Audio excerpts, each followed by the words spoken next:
Heaven has no rage like love to hatred turned, nor hell a fury like a woman scorned. That famous line is from the 1697 play The Mourning Bride by William Congreve. We're more familiar with the paraphrase, hell hath no fury like a woman scorned, and we frequently give Shakespeare credit, but it wasn't his line.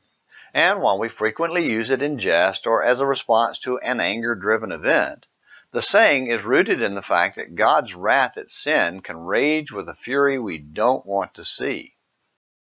To understand that wrath, we need to review the curses on the disobedient Israelites spelled out in Deuteronomy chapters 27 and 28. Over and over, God explains that the curses will be driven by their refusal to listen and obey. In chapter 28, verses 15, 20, 45, 58, and 62, the warning is repeated over and over. In chapter 29, verses 25 through 28, he gives one more warning of the consequences of breaking their covenant promise to obey him. This refusal was especially painful because of all God had done for them in rescuing them from captivity and giving them their own land. Remember, he had promised to rain down blessings from heaven if they would obey, Deuteronomy 28, verses 1 through 14.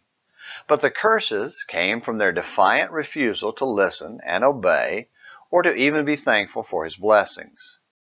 Because you did not serve the Lord your God with joy and a glad heart for the abundance of all things, Deuteronomy 28:47. And because they forsook the covenant of the Lord, the God of their fathers, which he made with them when he brought them out of the land of Egypt, Deuteronomy 29, verse 25. Now, as a reminder for all you, your God is cruel types, the point here is more of God removing his divine protection and letting the cruel world be cruel, than him inflicting unnecessary suffering on Israel.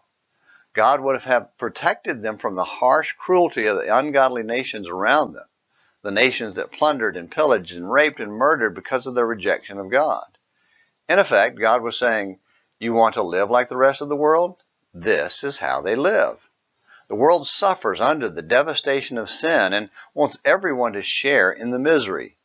It's the spiritual equivalent of socialism. While we're not under the Old Testament law, there is a scary similarity to the description of the destruction sin brings on Gentiles spelled out in Romans chapter 1. God's wrath is revealed, verse 18, in our unclean lives lived for our own lust, verse 24, our vile passions, verse 26, and our wicked conduct that brings nothing but death, verses 28 through 32. All because we refuse to recognize and glorify God for all his goodness, or even be thankful, verse 21. It isn't pretty. All of us stand undone before God, justly deserving his wrath for our sin. Only God's mercy in Christ can free us from his wrath, and it's available for those willing to obey him. But as always, it's your choice. And it's your choice to come back tomorrow for another Morning Minutes in the Bible.